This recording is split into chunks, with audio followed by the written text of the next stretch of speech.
अस्सलामुअलैकुम व्यूवर्स, उम्मीद करता हूँ तमाम दोस्त खैरियत से होंगे।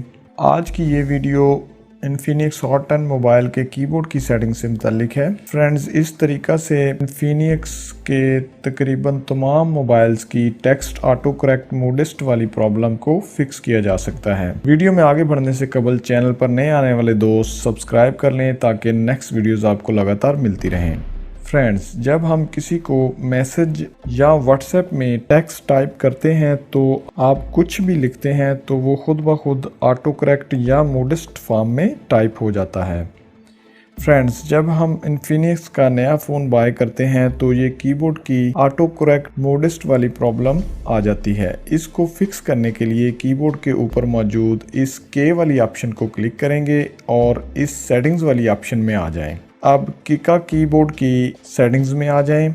यहाँ एडवांस सेटिंग्स को ओपन कर लें। टॉप पर मौजूद इस ऑटो करेक्ट वाली ऑप्शन में आ जाएं। अब इस इंग्लिश वाली ऑप्शन को क्लिक करें। ये आप देख सकते हैं मोड्स पर सेटिंग सेट हैं। इसको आप ऑफ पर सेट कर दें। ये आप देख सकते हैं ऑफ पर सेट हो चुका है। बैक आ जाएं। अब दोबारा मैं आपको वही कीवर्ड टैब करके शो करवा देता हूं। आप देख सकते हैं अब हम जो भी टाइप कर रहे हैं वो खुद ब खुद ऑटो मोडिस्ट नहीं हो रहा और इस तरीका से ये ऑटो करेक्ट मोडिस्ट वाला मसला हल हो जाएगा। फ्रेंड्स, वीडियो पसंद आने की सूरत में वीडियो को लाइक करें, शेयर करें और कमेंट्स बॉक्स में अपनी राय का इजहार ज़रूर करें। शुक्रिया।